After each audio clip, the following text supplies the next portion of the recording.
The laughter echoed in my ears like the cruelest kind of music. My body sat in that chair, but my soul felt like it had drifted into some cold, empty corner where no one could reach me.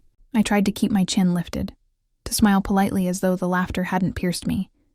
But inside, I was crumbling. It was supposed to be a family celebration, my son Darren's promotion. The house was filled with relatives, neighbors, and friends, everyone dressed up, sipping wine, eating off the platters I had spent hours preparing earlier that day. I had roasted chicken, marinated vegetables, baked my special cornbread, the kind that always disappeared first. But once again, I wasn't celebrated. I was the punchline. "Careful there, Mama Clara," my daughter-in-law Kendra announced in her sing-song voice. She was holding a glass of red wine in one hand and gesturing dramatically with the other. "We don't want you tripping over that rug again, do we?" The living room erupted in laughter. I froze. My cheeks grew hot, but I forced a smile as though the joke was harmless, as though I didn't feel the knife sliding deeper into my chest.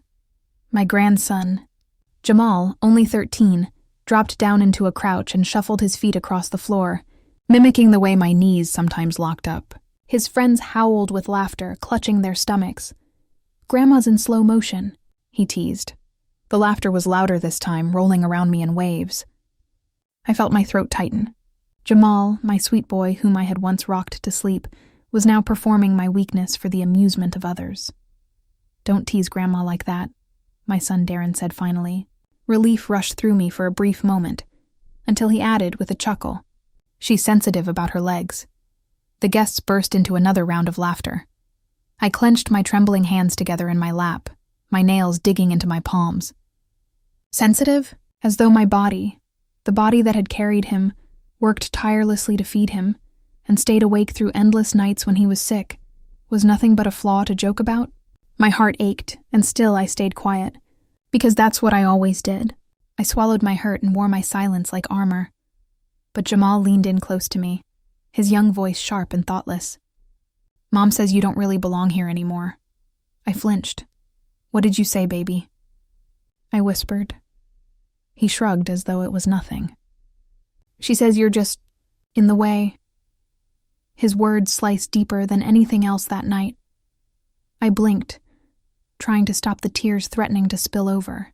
The voices, the laughter, the clinking of glasses, it all blurred into a cruel haze.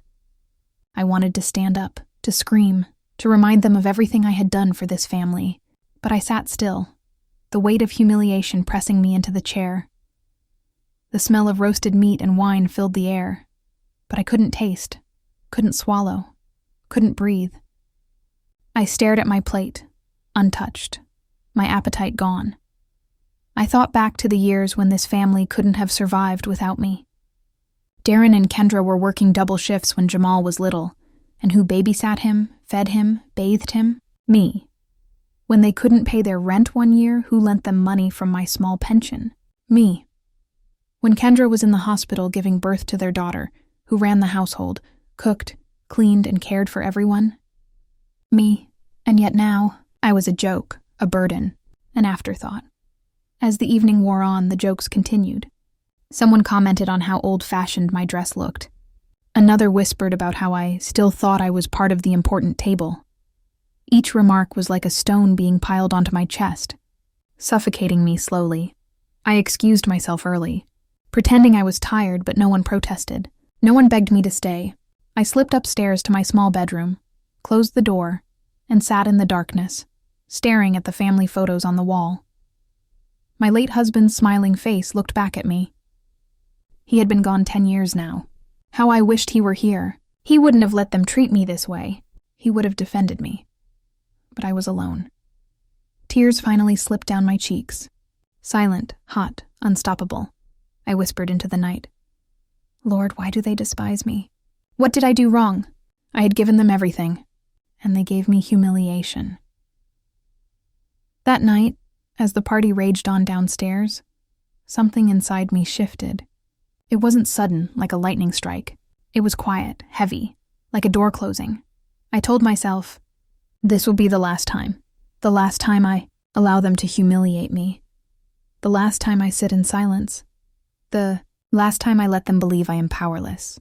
because what they didn't know, what they couldn't imagine, was that everything they had, everything they flaunted depended on me. Their home, their comfort, their security. They thought I was useless, but they were about to find out just how much their lives were tied to mine. The memory of Darren's childhood came back to me vividly that night. He was 8, running barefoot in the yard, calling for me when he scraped his knee. Back then, he thought I was a hero. Back then, my arms were the safest place in the world. Somewhere along the way, that love turned into embarrassment, into distance, into mockery, and I had let it happen. I sat on my bed, gripping my late husband's photograph.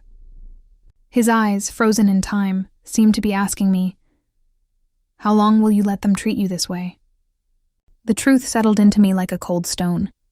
If I didn't stand up for myself now, I never would. I pulled open my dresser drawer and took out the worn leather folder that held the papers no one in this house knew about. The deed, the savings bonds, the insurance documents, all the pieces of the puzzle they thought belonged to them. But in reality, every single string was still tied to me. They had mocked the wrong woman. Hours passed. The laughter downstairs quieted, replaced by the clinking of glasses being washed, the shuffle of feet as guests left. I heard Darren's voice, slurred slightly from too much drinking, and Kendra's laugh as she said something sharp I couldn't make out. Finally, silence fell. I stayed awake, staring at the ceiling, my mind racing with memories of sacrifices made, debts repaid, wounds hidden. My body ached, but my spirit was on fire in a way it hadn't been for years. When dawn crept in through the curtains, painting the walls with a pale light, I knew what I had to do. By the time that day ended, the family that mocked me, that dismissed me, that treated me like furniture, would be begging for my mercy, and I wasn't sure I had any left to give. Morning light always had a way of making things feel softer, gentler, as though the world wanted to give you a fresh start. But not that morning. That morning, the sunlight creeping through my curtains felt harsh, exposing, as though it was asking me what I planned to do with the anger and shame still boiling in my chest. I hadn't slept. My eyes were swollen, my body heavy, but my spirit was sharper than it had been in years. I got out of bed slowly, my joints stiff, and reached for the leather folder again. It sat there on the dresser like a secret I'd been keeping not just from my family, but maybe even from myself. The folder held the truth of everything. Deeds. Papers, bank account information, bonds that I had saved quietly for decades. Darren and Kendra had no idea that the house they lived in was still in my name. They thought the mortgage had been paid off by Darren's hard work. But they didn't know that when my husband passed, I used his life insurance policy to pay down most of it, keeping the ownership tied to me. They thought the savings they dipped into sometimes came from Darren's bonuses. They didn't know it was my quiet deposits, my rainy day fund, the little scraps of money I tucked away when no one was looking. And the cruelest truth of all? Without me, they had nothing. I tucked the folder under my arm and shuffled to the kitchen. The house was eerily quiet, except for the faint sound of Kendra snoring upstairs. The dishes from the party still cluttered the counters, wine glasses smeared with fingerprints, plates with crumbs, serving spoons sticky with sauce. I ran my hand across the countertop, feeling the residue of the night before. A flash of their laughter came back to me. The mocking eyes, the whispers, Jamal's cruel imitation of me. My stomach clenched. This house, this life, this family. They had forgotten who built the foundation. And if they wouldn't respect me while I stood, maybe they'd learn to respect me when everything came crashing down. I made a cup of tea, sitting at the small wooden table with the folder in front of me. As I sipped, I thought about the years of sacrifice. I remembered the way Darren used to cry when he was a little boy, afraid of storms, and how I held him against my chest until he slept. I remembered sewing his clothes by hand when we couldn't afford new ones, staying up late to fix hems and patch holes. I remembered the countless hours I spent cleaning, cooking, and working odd jobs just to make sure he had a chance at a better life. And now he let his wife and child humiliate me like I was nothing. The rage rose again, but beneath it was something steadier. Something powerful. I realized I had the power to take away the very ground they stood on. The phone on the wall rang suddenly, startling me. I shuffled over and picked it up. Hello? It was my friend Evelyn from church. Clara, are you all right? I saw you leave the party early last night. I pressed my lips together. Evelyn had known me for years. She'd seen me through my husband's passing, through hard times. I'm fine, I lied. Just a little tired, but she wasn't fooled. Clara, don't let them walk all over you. You've given that family everything. You don't deserve this. Her words struck me because they echoed my own thoughts.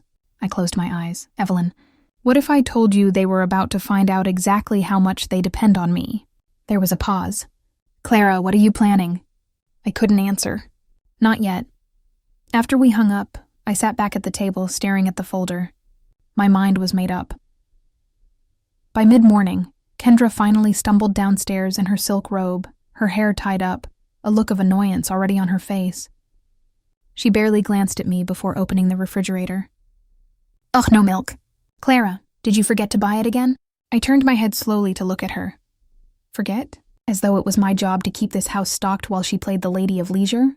I didn't forget, I said quietly, taking another sip of my tea. She blinked, thrown off by the calmness in my voice. Well, then why don't we have any? Because I stopped paying for it, I replied simply. She froze, the refrigerator door still open, her hand clutching a bottle of juice. What did you just say? I set my cup down and folded my hands on the table. I said I stopped paying. For the milk. For the groceries. For this house. Her brows furrowed, her mouth twisting into disbelief. What are you talking about? Darren pays for this house. A bitter laugh escaped me before I could stop it. No, dear. Darren thinks he does, but every mortgage check, every major bill, every emergency, it's been me. This house is mine. Still in my name. You're living under my roof. Her face paled. For once, she had no quick comeback. Don't look so surprised, I added, standing slowly, my knees aching but my back straight. You've enjoyed the fruits of my labor for years. But you and Darren forgot something important. You don't bite the hand that feeds you, because when that hand pulls away, I leaned closer, my voice dropping, you starve. Kendra slammed the fridge door and stormed past me, muttering under her breath. You're delusional. Darren will set you straight when he gets home. But for the first time, I didn't feel small under her words.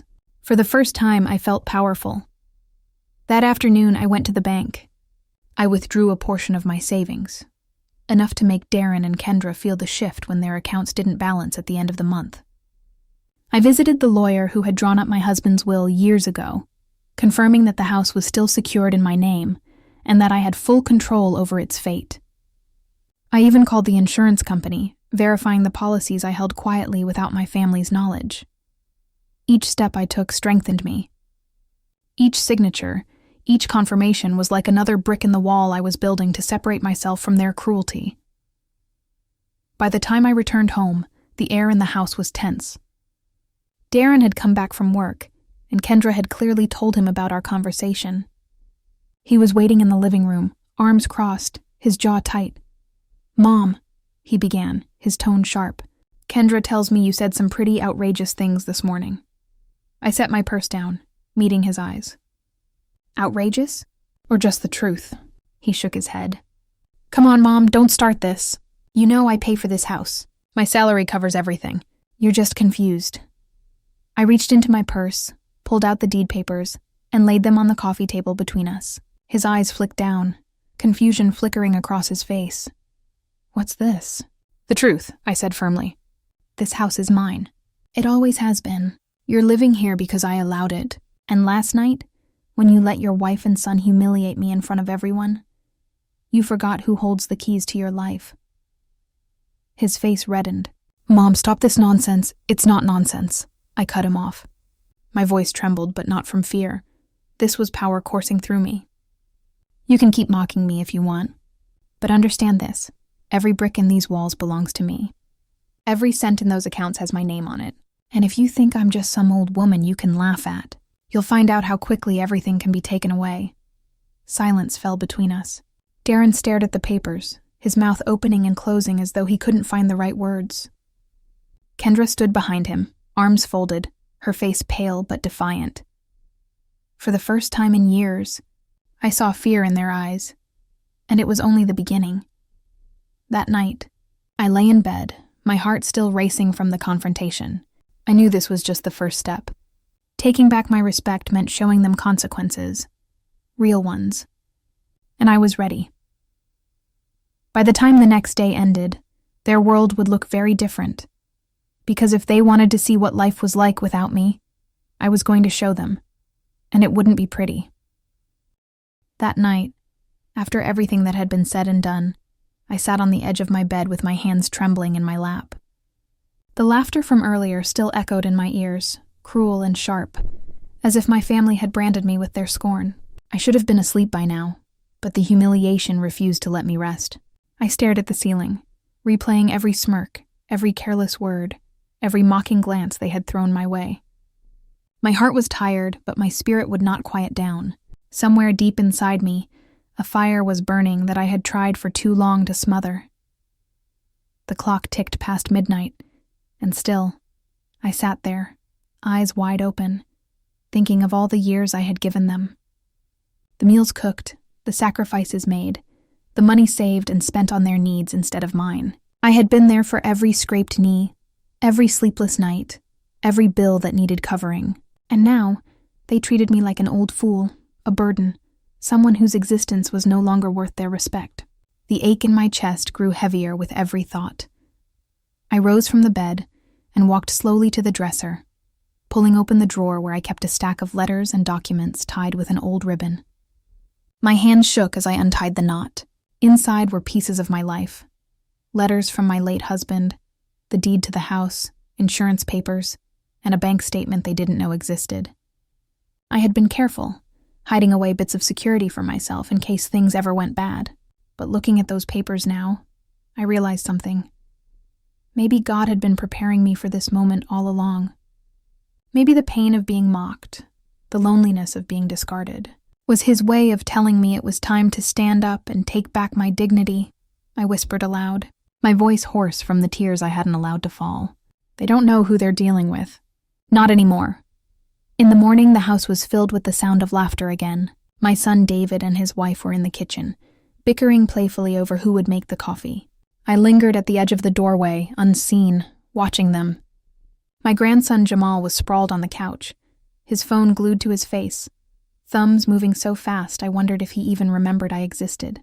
No one noticed me, not until I cleared my throat and stepped fully into the room. "I'd like to speak with you all," I said, my voice steady. David turned, surprised, a little annoyed. "Can it wait, Mom? No, it cannot wait." I cut him off, surprising even myself with the firmness in my tone. They all looked at me then. Kendra raised an eyebrow, smirking as though she expected me to ramble about something trivial. Jamal didn't even look up fully, just glanced with half an eye, and then went back to his phone. I placed the stack of papers on the table and slid them across. "You think I'm just some old woman with nothing left to give," I said. "But you're wrong. This house, this roof over your heads, it's mine, not yours. Mine. And I've been patient, too patient, while you laughed and mocked me in my own home, but that ends now." The silence that followed was heavier than anything I'd ever felt. David's mouth opened, then closed again. Kendra's smirk faded, replaced by a tight frown. Jamal finally put his phone down, blinking like he was waking from a dream. "What are you talking about, Mom?" David asked, trying to sound calm. "I'm talking about respect," I said, my voice trembling but strong. "I'm talking about the fact that I've carried you all on my back for too long. And last night, when you laughed at me, when you treated me like I was nothing, I realized I had let it go on for far too long." Kendra scoffed, folding her arms. "So what, you're threatening us? With some papers, please? You'd never survive on your own." Her words stung, but they didn't crush me like before. I leaned closer, my eyes locked on hers. "That's where you're wrong, Kendra.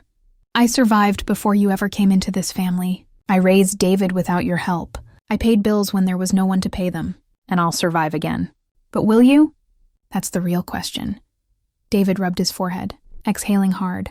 "Mom, calm down, please. You're overreacting." Overreacting. My voice cracked with emotion. "Do you have any idea how it feels to be laughed at by your own blood? To be told you don't belong in the very house you built for them? I'm not overreacting, David. I'm finally reacting. The tension grew so thick it was suffocating.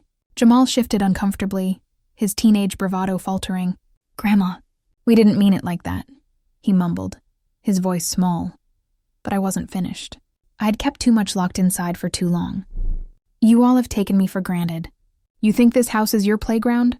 That I'll just keep cooking, cleaning, paying, smiling? But things are about to change. Tonight, you will learn just how fragile the comfort you've been living in really is. Kendra rolled her eyes, but I caught the flicker of unease behind them. David said nothing, only stared at the papers, realizing perhaps for the first time that his security wasn't as solid as he thought. The rest of the day passed in uneasy silence. Nobody spoke much, and when they did, their words were clipped, cautious. But inside me a storm raged. I wasn't just hurt anymore. I was planning. Every look they gave me, every whisper I caught when they thought I wasn't listening, only fueled my resolve. When night came again, I stood at the window, watching the lights of the city in the distance. Somewhere out there, life went on. People laughed, cried, fought, and forgave.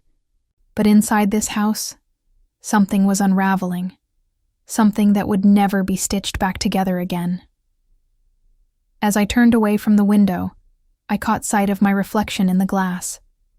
My face was lined with years of sacrifice, my eyes shadowed with grief, but behind that I saw something else. Strength.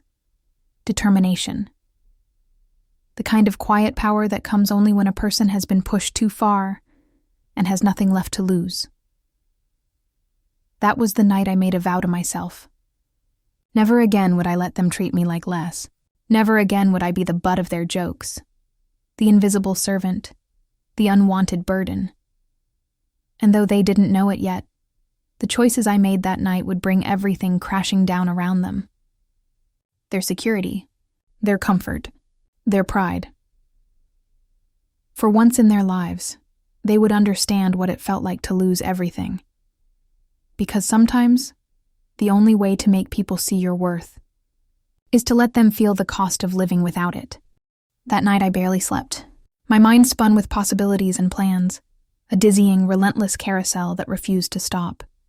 By dawn, I had mapped out every move I would make, each call I would place, every paper I would pull from the bottom drawer, the people I would talk to who had no idea they'd been playing supporting roles in a life I'd quietly funded. This was not about revenge for revenge's sake. It was about justice. It was about making them understand the price of the life they had been living on my back.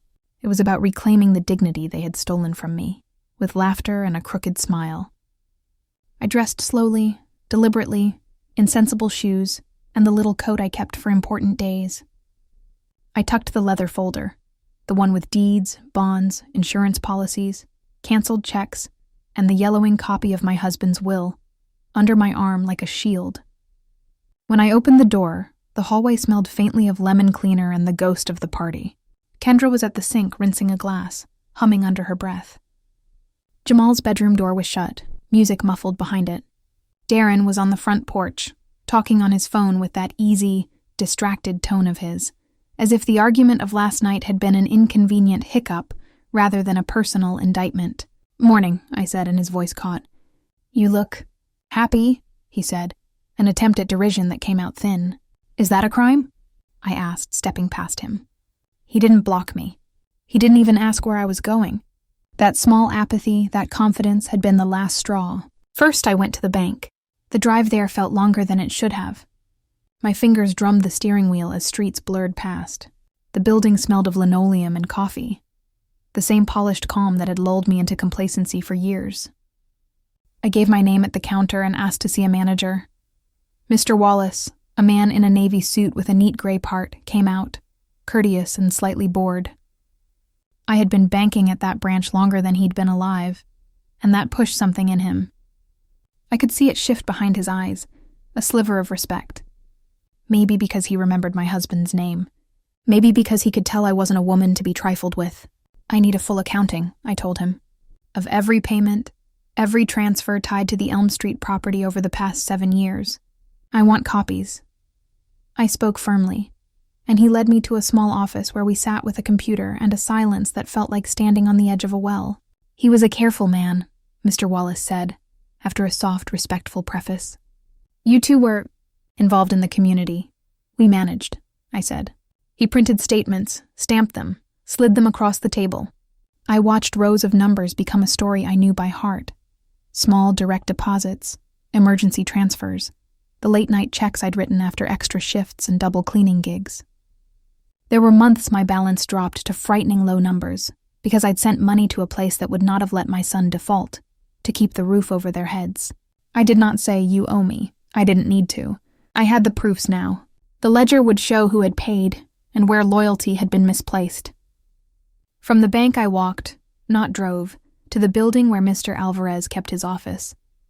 He had been the small, blunt lawyer who'd handled my husband's will, the man who had patiently explained in simple terms how the life insurance policy and certain joint accounts had been structured.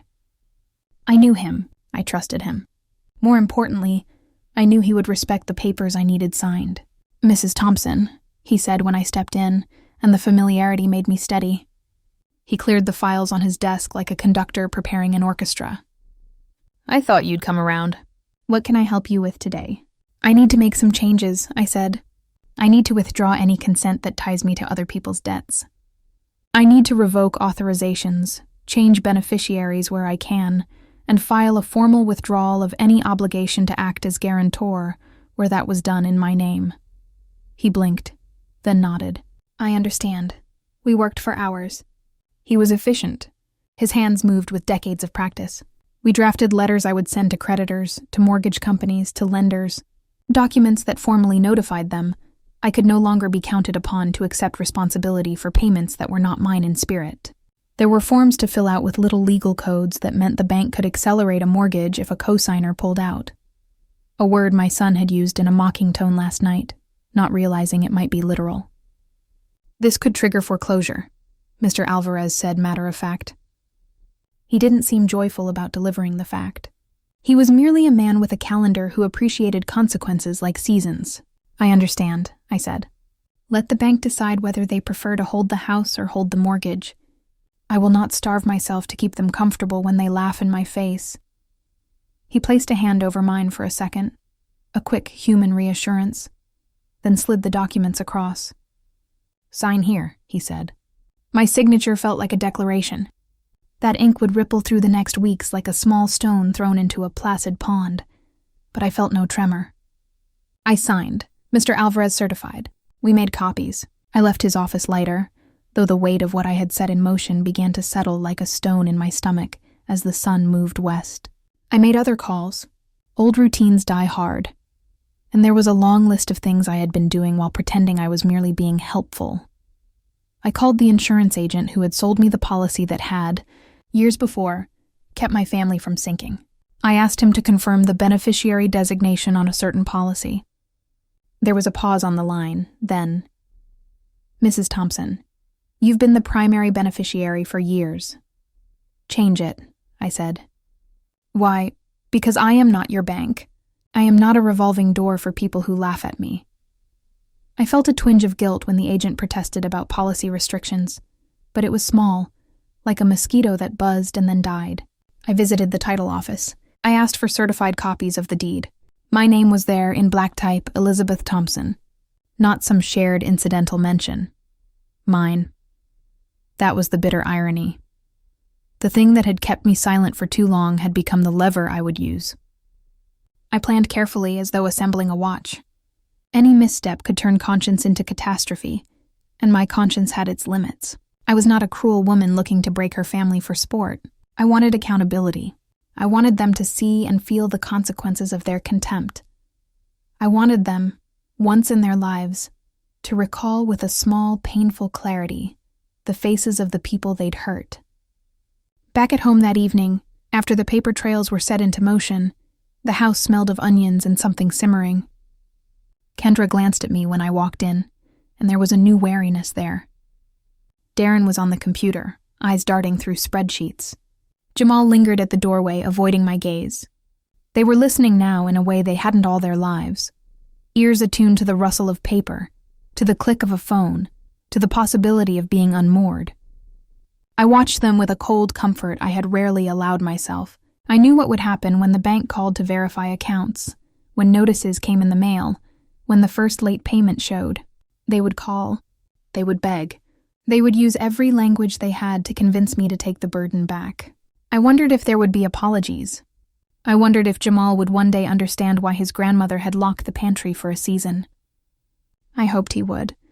I did not believe he would, at least not at first. The first shock came as predicted, the week after I rebuilt my defenses. A formal letter arrived, stamped official and bland. Notice of default pending action, it read, the typeface cruel in its neutrality. They had 30 days to bring payments current. Panic spread through the household like a cold virus. Darren slammed his fist against the table. Kendra tearfully dialed numbers. Jamal hung back, the bravado gone, replaced by a small, frightened boy. "Mom, you can't do this," Darren said, voice raw. "We'll lose everything." "You've been losing everything with your laughter and your heedlessness," I replied, steady. "I'm only asking you to try to keep it." They brought me guilt and accusations in equal measure. "How could you?" they said. "You always said family comes first." And I said, "Family does come first. For those who understand that it is a relationship and not a utility. You made choices. You chose to spend beyond your means, to buy what you could not afford, to turn my kindness into an expectation. You let your son throw my dignity into the trash. You cannot call that love." Then anger came. There were threats thinly veiled in lawyer talk. There were promises of court dates and accusations that I was cruel, selfish. The same old script I had heard when my voice had been small and quiet. But there were other things, small and painful, that I hadn't expected. Jamal stopped asking for my cornbread, and for a day or two he didn't even sit at the table when I ate. Kendra began to whisper to friends, loud enough that I could hear, accusing me of trying to ruin their lives.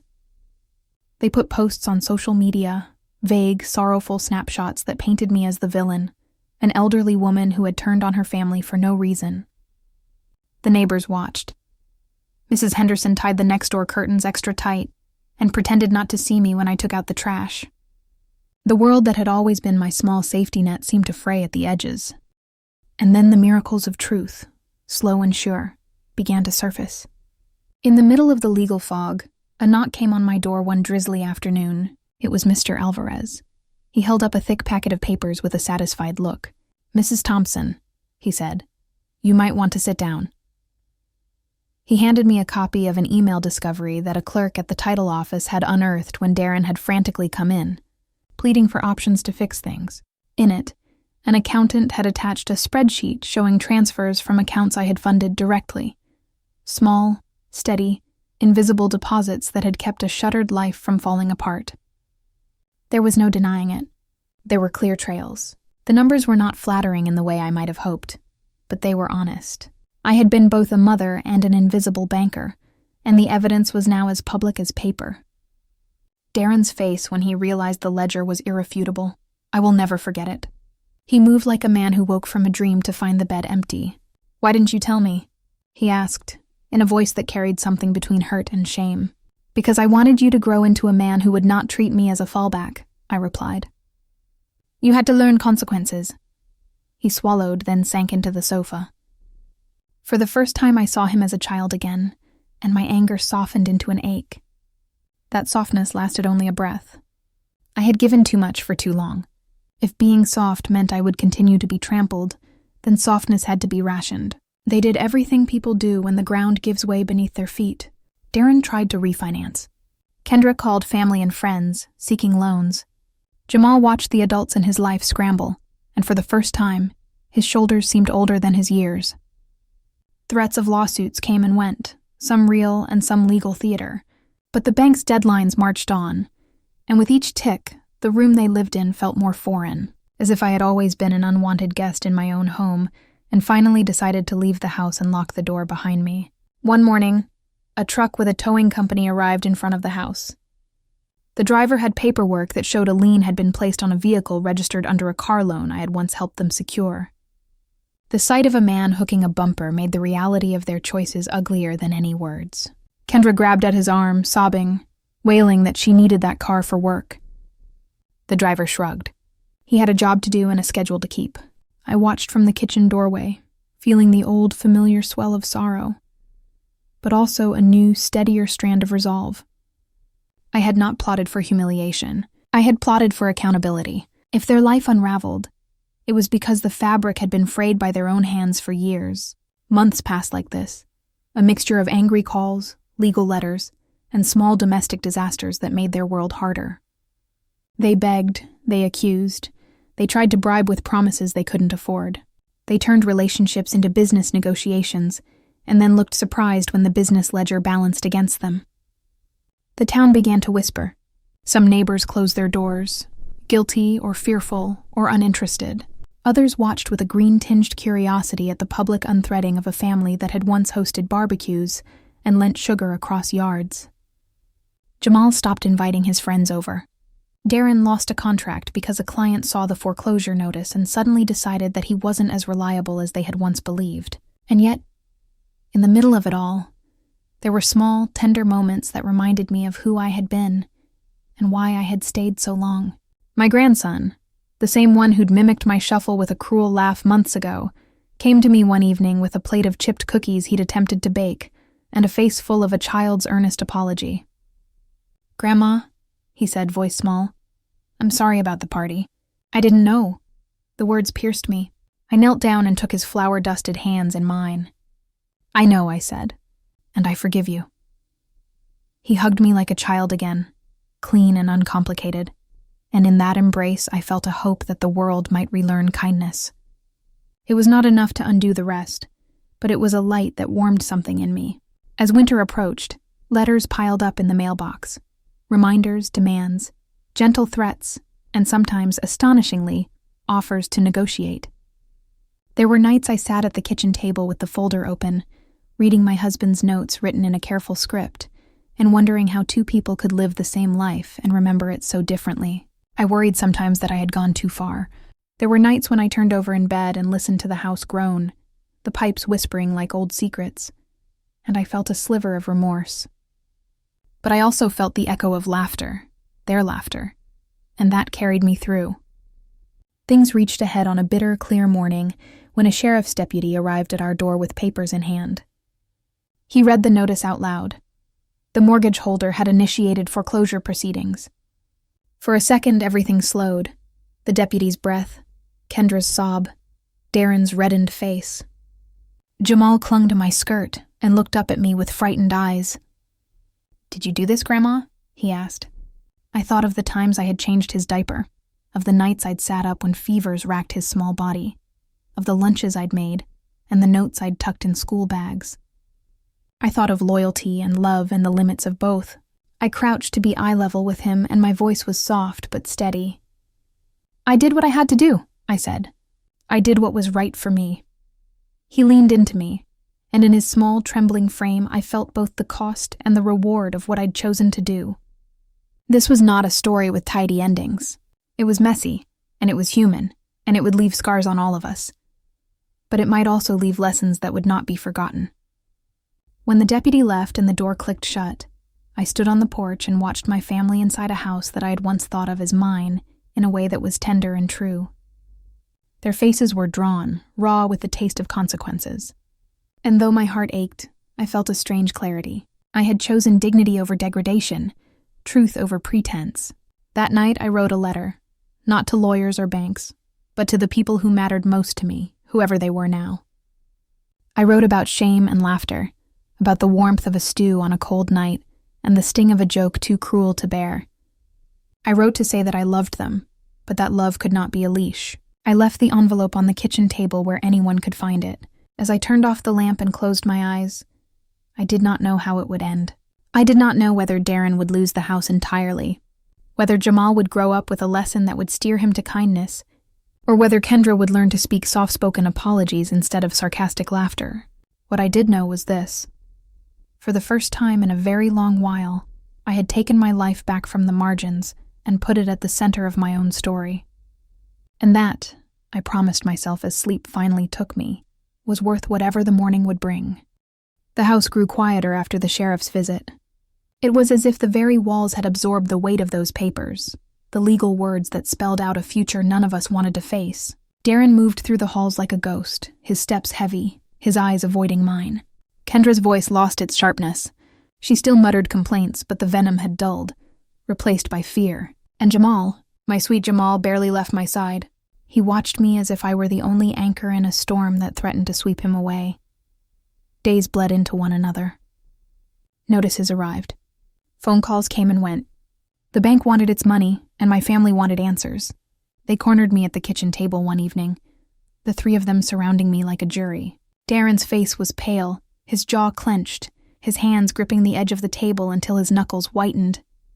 "Mom," he said, his voice shaking, "this is our home. You can't just let them take it. Please, you have to fix this." I looked at him. My son, a grown man who once clung to me in fear of the dark, who now looked at me with desperation not unlike that same childhood fear. "I didn't break it, Darren," I said softly. "You did. With every choice you made, with every debt you ignored, with every time you allowed your wife to humiliate me under this roof. I held you up longer than I should have. I can't do it anymore." Kendra slammed her hand on the table, her eyes flashing. "You're punishing us! You want to see us on the streets? Is that it? After everything we've done for you?" "Everything you've done for me?" I laughed bitterly, the sound surprising even myself. "You've mocked me, dismissed me, treated me like a relic collecting dust in the corner. Don't twist history, Kendra. I was the one who did everything for you." Her lips pressed into a thin line. For once, she had no retort. The silence that followed stretched on, broken only by Jamal's trembling voice. "Grandma, where will we go? What's going to happen to us?" My heart broke at his words, but I could not let my resolve falter. "You'll learn, Jamal," I whispered, reaching for his hand. "You'll learn what it means to build a life with respect, with gratitude. Maybe losing this house will teach you all what love really costs." The weeks that followed were a blur of chaos. I watched as Darren tried desperately to secure a loan, his pride crumbling with each rejection. Kendra spent hours on the phone, begging friends and relatives for help, her voice cracking under the weight of desperation. And Jamal, he stopped mocking, stopped laughing. He watched the world unravel around him with eyes far older than his years. Then came the day of the auction. The house that had been my sanctuary, the place where I had raised my son and cradled my grandson, stood stripped and cold as strangers walked through it. They touched the walls, measured the rooms, whispered about paint colors and renovations. To them, it was just a property, an investment. To me, it was a lifetime of memories. We stood together in the living room as the bidding began, though we could not see it firsthand. It was held at the courthouse, sterile and detached. Darren paced, his hands buried in his hair. Kendra sat rigid, her face pale. Jamal leaned against me, silent tears streaking his cheeks. When the call came that the house had been sold, Darren sank to his knees, a broken sound tearing from his throat. Kendra turned away, covering her face. Jamal buried himself in my arms, and me, I stood tall, my heart aching but my spirit unbroken. "It's over," Darren whispered, his voice hollow. "We've lost everything." "No," I corrected him gently.